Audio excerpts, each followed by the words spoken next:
Aspirants. So our today's topic is sexual harassment at work कि जहाँ आपकी work place होती है वहाँ पे किस तरह सेक्सुअली हरासमेंट आपको फेस करनी पड़ सकती है, स्पेशली फीमेल्स को. Unwelcoming advances, request for sexual forces or other verbal or physical conduct of a sexual nature. ठीक है. So sexual harassment at work get attention of corporation and modeled in 1980s. ठीक है, 1980s में इस बात को importance मिली कि work place पे इस तरह के वाक़यात हो रहे हैं. हरासमेंट किस किस्म की हो सकती है? बाय बॉसेस के ज़रिए बॉस आपको हरास कर सकते हैं. ठीक है, क्योंकि उनके पास पावर होती है तो वो आपको कह सकते हैं कि मैं आपको कोई फेवर दूंगा एंटाइटलमेंट का, या एम्प्लॉयज़ आर कंपेल. ठीक है. और हरासमेंट बाय कोवर्कर्स हो सकती है. आपके कोवर्कर आपको कहें कि मैं आपकी इंटरेक्शन जो है वो इम्प्रूव करा दूंगा. नीड फॉर कोऑपरेशन, आपको कोऑपरेशन अच्छी मिलेगी और इन्फॉर्मेशन दूंगा जितनी मेरे पास है बेनिफिशियली. बाय सबऑर्डिनेट, सबऑर्डिनेट्स के तौर भी हो जाते हैं ट्रेडिशनली जेंडर बेस पे. हेल्पलेसनेस, पैसिविटी है, लेक ऑफ कैरियर है, कम्युनिकेशन स्किल नहीं है आपकी, तो वो आपको यकीन दिलाते हैं कि जी मैं आपका भरपूर साथ दूंगा, तो आप जो है वो एग्री हो जाएं. ये सब कुछ जो है फिर आप जो है बुलंदी पे आ जाएंगी. तो 1991 जो है ला परफॉर्मेंस था. Anita Hill graphically accuse supreme court nominee Clarence Thomas of sexual harassment during congressional hearing. ठीक है, उसके अंदर सज़ा हुई थी इस बंदे को. ठीक है, इसने दिया था कि 1991 में. 1993 में क्या हुआ, सुप्रीम कोर्ट ने भी रीडिफाइन कर दिया कि सेक्सुअल हरासमेंट बेसिकली है क्या. Determined by Supreme Court of Pakistan in 1993 whether a comment or a behavior in work environment where you are working would reasonably be perceived and is perceived as hostile or abusive. दोनों तरह से हो सकता है, hostile वे में भी हो सकता है और abusive वे में भी हो सकता है sexual harassment at work.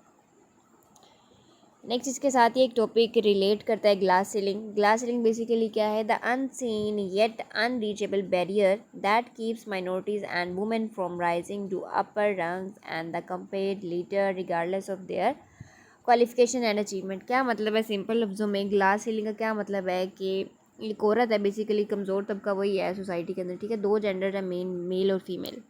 तो फीमेल्स को क्या कहा जाता है कि आपने घर के अंदर रहना है, चार दीवारी के अंदर रहना है. तो चार दीवारी को आपने रिलेट करना है ग्लास सीलिंग के साथ कि औरत को कहा जाता है घर में आपने रहना चाहिए, कोई इरिस्पेक्टिव ऑफ देयर एबिलिटीज़ कि वो कितनी पढ़ी लिखी है, उनके पास क्या कैपेबिलिटी है, क्या टैलेंट है, क्या स्किल है. ठीक है, तो आप उनको कहें कि आपने घर में रहना है. ठीक है, आप चार दीवारी के अंदर है, आपने इससे बाहर नहीं निकलना, तो ये बेसिकली ग्लास सीलिंग कहलाता है.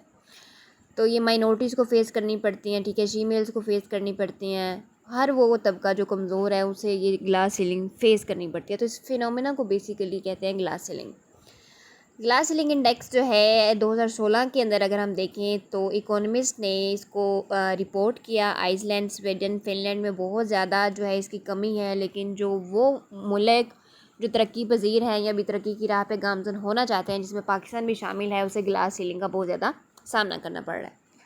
Sticky floors, frozen middle, second shifts, mommy track, mother and personality जो है, concrete form, minimum number of proportion of women needed for a broad legitimacy. Offices of US president, women 18% less likely to be promoted. ठीक है, औरतों को जो है वो promote नहीं ज़्यादा किया जाता. ठीक है, प्रमोशन नहीं मिलती. सेम काम एक औरत भी कर रही है, एक मर्द भी कर रहा है, तो औरत को जो है वो कम सैलरी दी जाती है, आदमी को ज़्यादा सैलरी दी जाती है, उसे प्रेफर किया जाता है. और अभी तक यही समझा जाता है कि आदमी जो है उसकी ज़िम्मेदारी है घर संभालने की, औरत की ज़िम्मेदारी नहीं है. आपने अपने बड़े बूढ़ों से सुना होगा कि मर्द की जो कमाई है उसमें बरकत होती है, औरत की कमाई में बरकत नहीं होती. तो ये सारी जो है जितने भी फ्लॉज हैं, जितने भी सारा मिथ्स हैं, ये सारी रिलेट की जाती है ग्लास सीलिंग के साथ. तो इस टॉपिक को आपने अच्छी तरह से देख लेना. छोटी सी टर्म है, इसका कोई एमसीक्यू पूछा जा सकता है या फिर शॉर्ट क्वेश्चन आ सकते हैं. ठीक है, उस लिहाज से आपने इसको प्रिपेयर करना है. एज इट इज़ आपको लॉन्ग करने की इतनी ज़्यादा ज़रूरत नहीं है. बाकी हम नेक्स्ट पॉइंट जो है वो नेक्स्ट वीडियो में करेंगे. Physical, cognitive, social and emotional development किस तरह से अपग्रेड होती है. सो आप नेक्स्ट इस तरह के टॉपिक्स की इन्फॉर्मेशन के लिए और इस तरह के टॉपिक्स को पढ़ने के लिए मेरे चैनल के साथ कनेक्ट रहें और अपने आप को जो है अपग्रेड करें. See you in the next video. Allah Hafiz.